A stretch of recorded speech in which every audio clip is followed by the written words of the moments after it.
Today I want to show you how to make homemade Greek yogurts at home, and it'll save you a lot of money. First I'm going to tell you what you need. First you're going to need a couple mason jars or old mayonnaise jars with lids, and then one small one so you can save a starter for the next time. I like to make mine with half and half. You can use it with whole milk, but I like to use half and half because it's a little thicker. You're going to need a starter, which is any no flavored plain Greek yogurt. And that's what we're going to set out at room temperature when we get rolling. You're going to need I believe this is a gallon and a half kind of size crock pot, but it's crock pot, but it's the big one. Okay. You're also, if you want to do Greek yogurt where it is actually fairly thick, like sour cream, you'll want to get one of these little yogurt separators. It comes in 3 parts.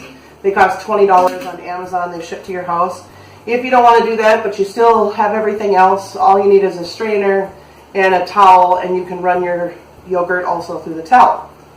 So today what I'm going to do, this is going to take me a little while to do, but I'm going to start by just adding my half and half to my crock pot, and I'm going to turn it on high. That's all I'm going to do. And then I'm going to watch my temperature. It'll take about 2 hours to get to 180 degrees.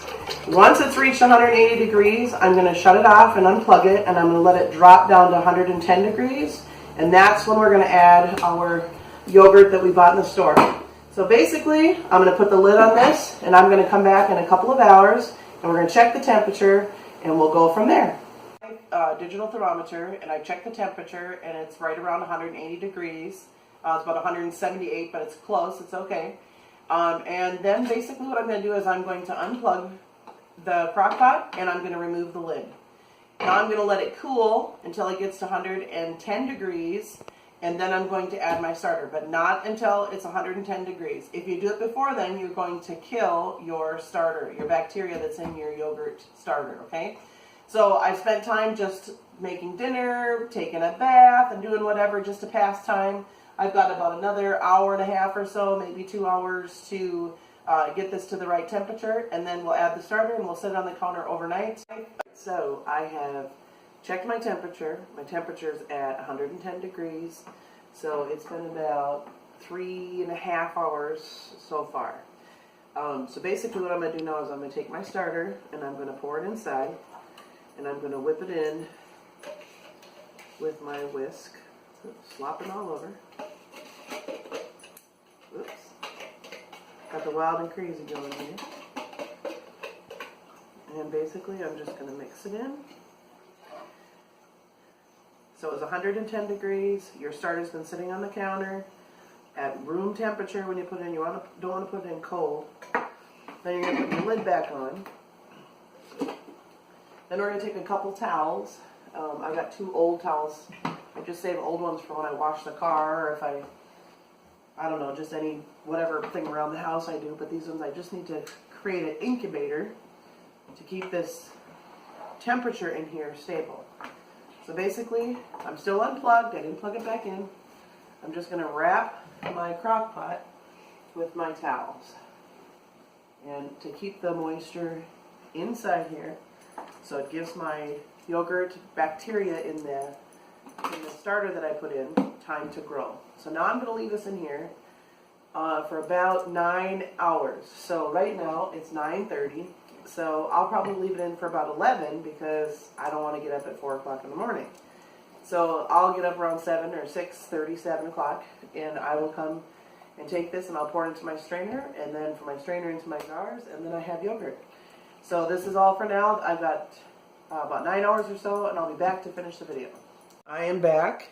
It is about 7:20 in the morning. I am going to uncover my yogurt that sat overnight, and I'm going to actually pick up the camera so you can kind of see what this looks like. And I'm going to tilt it into here, and you can kind of see how thick it is. Okay, I'm going to set this camera back here, and then what we're going to do is we're going to take our bowl. This is bowl is actually called Euro Cuisine, and it's just a basket inside of a bowl. And we're going to take the crock out, Move this out the way.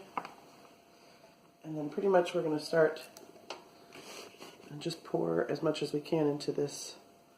What happens is when it goes into this strainer is it separates the whey from the fatty part of the yogurt, and that's what makes it thicker, more like Greek. Now it seems a little runny, right? But when it sits in the refrigerator, for whatever reason, it thickens up. Now this is the time when I like to start my starter. So I save an extra small jar, and I'm just going to scoop in enough of this starter stuff so that way the next time I don't have to buy one from the store. Now I forgot to grab this before I started this video, but I have this little cup that fits inside of here so that you don't spill all over yourself like I'm doing, because I'm going to have to clean up this jar when I'm finished. So basically we're going to save about a little bit more than a cup. A cup is probably pretty much good for a half and half, thing, a half and half.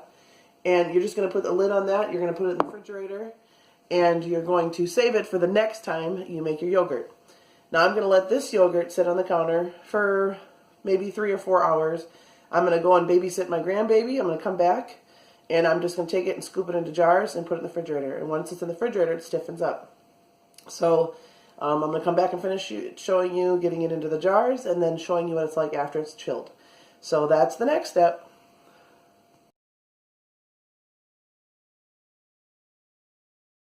So this has sat now since about 7:30 or so this morning, and it's about 1, so it's been a long time. So you can see in the video I just showed before that there's about a fair amount of the whey on the bottom here that's left inside of after the Greek yogurt or the yogurt part has actually dripped out of it. Basically at this point you're just going to scoop your yogurt into your jars. Now you can do it this way. I have this great little thing. You can get them at Walmart. I think they're like $3. And it actually just makes the aiming process not quite so difficult.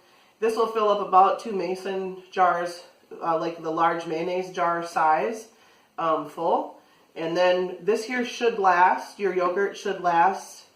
I've had it last as much as a month, a little bit more than a month, 5 weeks, where I was still confident to eat it. It still smelled just like yogurt and good. Remember, we saved 1 small jar.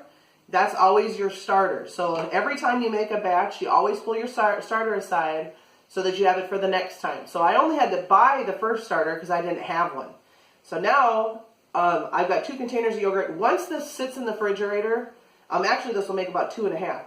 Once this sits in the refrigerator and it'll cool, it becomes thicker, more like sour cream and like you get Greek yogurt in the store. And so anyways, that's pretty much how you make homemade Greek yogurt. I'm going to put the steps in the description below my video. If you like my video, share my video, and I'm going to try to put on all the things that are just practical to me. I hope you enjoyed this. Enjoy your own fresh Greek yogurt made at home that's got way more bacteria for your stomach, that your probiotics, that your stomach actually needs. And the bacteria in here is so healthy for healthy gut. Healthier at home than anything you can buy in the store. And it's way cheaper, and it's not difficult to do. So like me, share me, and we'll see you in the next video. Up this, putting my yogurt into my jar, I'm remembering that there's a bunch of whey liquid here from the drippage that came from this Greek yogurt we made. You do not have to throw this away. This can be used in smoothies and in sports drinks and things like that. If you want to make like a shake and things like that, you can use some of the whey protein in it. So Google some of that and see what you do with it. I really don't know what you do with it. I usually just throw it. My sister-in-law puts it in smoothies. But I would suggest Google it, see what you can find. But that's all I have to add to that. And again, see you next time.